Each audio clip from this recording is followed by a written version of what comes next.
No cost EMI ശരിക്കും free ആണോ? No cost EMIയിൽ സാധനങ്ങൾ വാങ്ങിക്കാനുള്ള പ്ലാൻ ഉണ്ടെങ്കിൽ നിങ്ങൾ ചില കാര്യങ്ങൾ അറിഞ്ഞിരിക്കേണ്ടതുണ്ട്. Hi, this is Akhil from Entrifin academy. പുതിയൊരു വീഡിയോയിലേക്ക് എല്ലാവർക്കും സ്വാഗതം.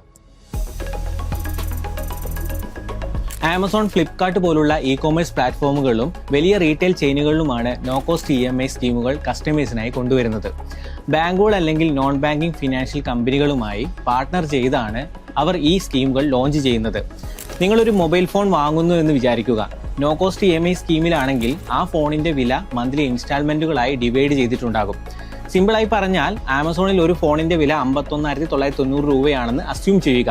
Monthly no cost EMI scheme പ്രകാരം 6 മാസത്തെ പ്ലാനിലാണ് നിങ്ങൾ ഓപ്റ്റ് ചെയ്യുന്നതെങ്കിൽ ഒരു മാസം അടയ്ക്കേണ്ട EMI ഏകദേശം 8,665 രൂപ വരും. നിങ്ങൾ മാസം അടയ്ക്കേണ്ട EMI എമൗണ്ടിനെ 6 കൊണ്ട് മൾട്ടിപ്ലൈ ചെയ്താൽ ആ മൊബൈൽ ഫോണിന്റെ വിലയായ 51,990 രൂപ മാത്രമേ വരുന്നുള്ളൂ. പക്ഷേ ഇവിടെ ഒളിഞ്ഞിരിക്കുന്ന ഹിഡൻ ചാർജസിനെ പറ്റി നിങ്ങൾ അവെയർ ആണോ? Number 1, processing fee. No cost EMIകൾക്ക് പൊതുവെ ഒരു ഹിഡൻ പ്രോസസ്സിംഗ് ഫീ ഉണ്ടായിരിക്കും. അത് എത്ര വരുമെന്ന് നമുക്ക് നോക്കാം. ആമസോൺ വെബ്സൈറ്റ് പ്രകാരം SBI ചാർജ് ചെയ്യുന്ന പ്രോസസ്സിംഗ് ഫീ 269 രൂപയും HDFCയുടേത് 299 രൂപയുമാണ്. ICICI ബാങ്കും ആക്സിസ് ബാങ്കും ചാർജ് ചെയ്യുന്ന പ്രോസസ്സിംഗ് ഫീ ആകട്ടെ 199 രൂപയുമാണ്. Number 2, processing fee is subject to GST.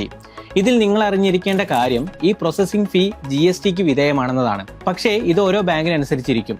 ആമസോണിലും ഫ്ലിപ്കാർട്ടിലും സാധാരണ GST ഇൻക്ലൂഡഡ് ആയിരിക്കും. Number 3, late fee and penalties. നിങ്ങൾ ഒരൊറ്റ EMI അടയ്ക്കാൻ വിട്ടുപോയെന്ന് വിചാരിക്കുക.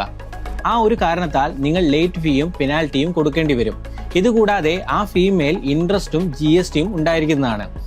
Number 4, credit score impact. ഇനി ഏറ്റവും ഇമ്പോർട്ടൻ്റ് ആയ കാര്യം, EMI അടയ്ക്കാതിരുന്നാൽ അത് നിങ്ങളുടെ ക്രെഡിറ്റ് സ്കോറിനെ മോശമായിട്ട് ബാധിക്കും. നോ കോസ്റ്റ് EMI എടുക്കുന്നതിന് മുമ്പായി നിങ്ങൾ മസ്റ്റായി അറിഞ്ഞിരിക്കേണ്ട 5 കാര്യങ്ങൾ എന്തൊക്കെയാണെന്ന് നോക്കാം. Number 1, enquire about additional charges. ആദ്യമായി EMI ഓപ്ഷൻ എടുക്കുകയാണെങ്കിൽ പ്രോസസ്സിംഗ് ഫീ അല്ലെങ്കിൽ ഹിഡൻ ചാർജ് എത്രയായിരിക്കുമെന്ന് വ്യക്തമായി മനസ്സിലാക്കണം. Number 2, compare the price.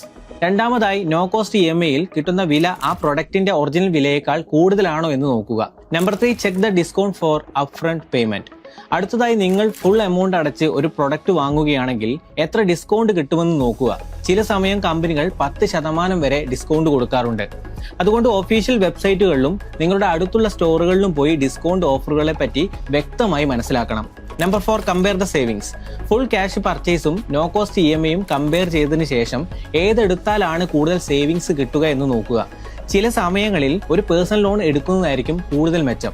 Number 5, stay away from non essential goods. അത്യാവശ്യമല്ലാത്ത സാധനങ്ങൾ EMI ഉപയോഗിച്ച് വാങ്ങാതിരിക്കുക.